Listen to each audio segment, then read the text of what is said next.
guys? Welcome back to the channel. Okay, so probably my most exotic-y car on my channel. This is a 2006 Lotus Exige. If you don't have one, go get one. They're so insanely awesome. Congratulations to me because I just got the Evo 10, the Hunko Junko car that I'm loving it actually. I got the FRS over here. This thing needs painted. And then of course the turboed CELICA GTS, absolute insane ripper, super fast.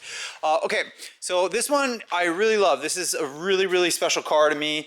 We've done a lot of things to it, including the new brake rotors on the front, and I painted the calipers, which became a 10 out of 10. Look at this. This is insane, gorgeous. In this video, we also will be switching over from this style of lug nut to this style, which actually fits on here, and I'll show you guys the information about that, so that I will have all black, which looks so much better than the silver lug nuts from factory. So first things first, I'm going to show you guys how to install rear rotors and calipers and then paint them to get a very aesthetic finish like this, which is a 10 out of 10. And then I'm gonna just keep this as my baby show car. A couple other little things on it here and there. But wow, how beautiful is this car? What an absolute stunner. It's gonna be a great how-to video if you're gonna do a DIY, do-it-yourself at home Lotus ELISE Exige rear brake job. This will be a 10 out of 10, very easy video. Let's do one at a time. We put the jack stand, there's a jack mount right here. Really funny. The car is extremely rear happy. All the weight, it is a mid-engine, but all the weight's like right here. So if you have the jack stand up to front, it'll actually tilt back. That being said, this is fine. It shouldn't fall over, it should just stay like this. And then I do use a little cushion rubber pad so we don't damage the under tray. Do lefty-loosey on your lug nuts to have them broken loose, and then you should be able to just pull the wheel off real simple.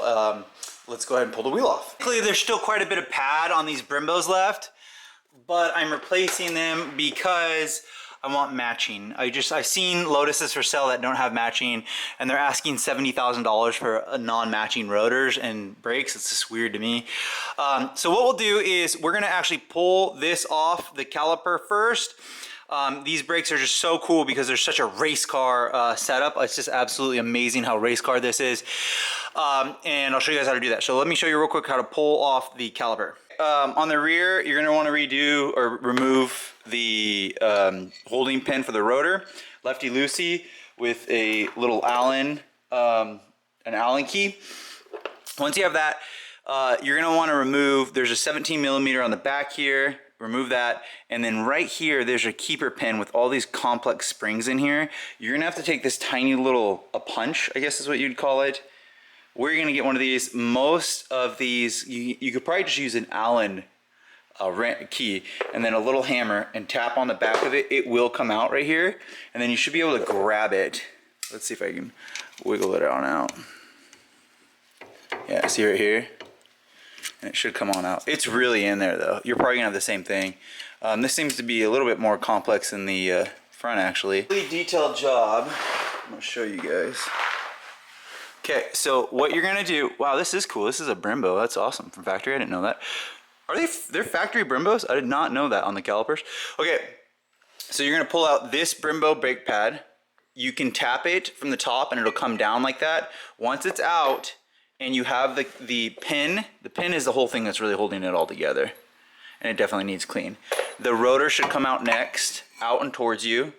And then you're done with the rotor, it's off, and then here's the inside brake pad and it'll just come out. There is a little piston inside there. All that needs clean. We're gonna clean it all up. To turn the piston, I've seen people do two things. I've seen them do pliers like this, and then they turn it, which seems to work. So yeah, there you go. I don't think you need the tool, but then I also have a little block tool that you can use as well.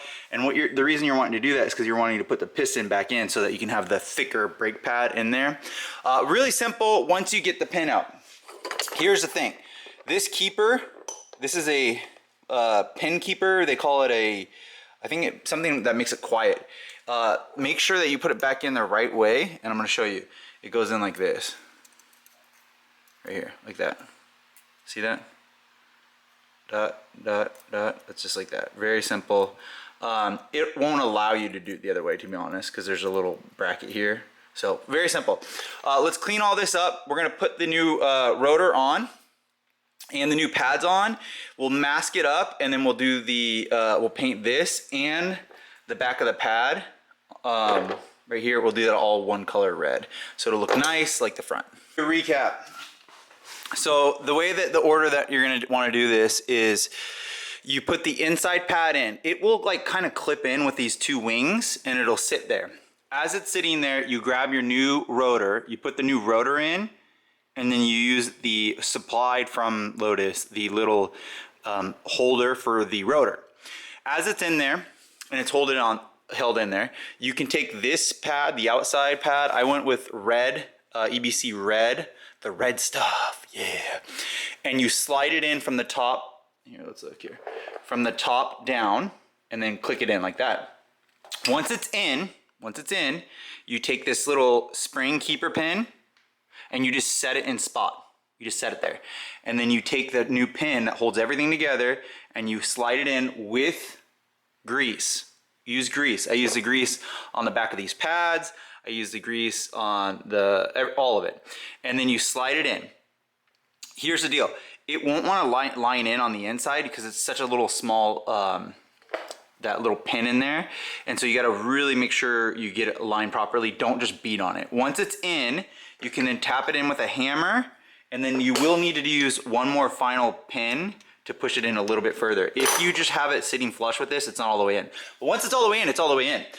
Technically we're done, but we are gonna mask this and then we're gonna paint it.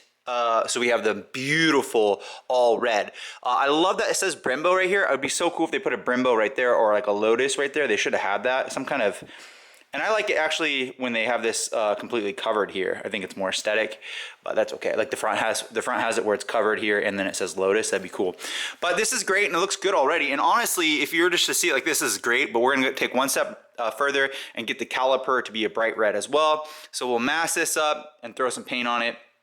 And then we'll throw the wheel back on. And then in this video, we're also going to go from the stock, I already said this, the stock lugs to those black lug nuts. And let me show you actually what those look like in this one clip here. Wow, that looks beautiful. Good job, Mitch.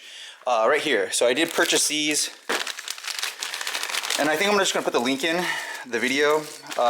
These are extremely affordable and they do work. Here's the deal though. You have to have a thin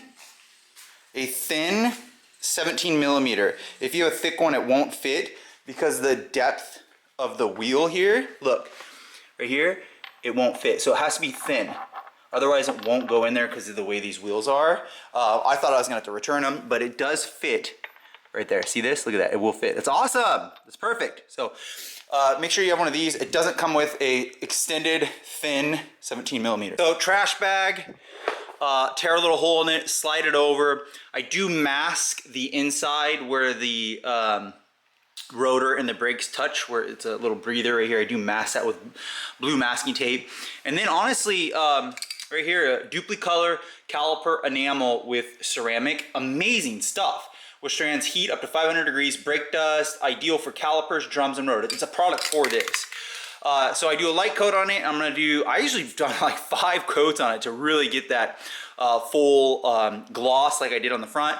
And we'll have an amazing product when it's all done. So let's keep on hitting this a couple more times, throw on that wheel, and then we'll call it a day. I am gonna do the other side. It's gonna be a replicate, same thing. I will just do it on my own off camera, but it's the same thing. You can do this, you can do this. Comment below, I check all my comments and I will help you or send you a message if you need help or have questions, I'll help you. Main thing is make sure you got a tiny little, 2 things. Make sure you have this Allen key to remove the brake rotor. I'm sure Lotus has that. And then make sure you have I don't know where I put mine, but make sure you have that tiny little punch to punch out the pin. I've done so much work. I actually put my workbench away. That's so nice. The garage is ready to go for some more projects. Okay, so we finished. This is the final product. It looks so good. I did 5 coats of that caliper paint. It looks bright.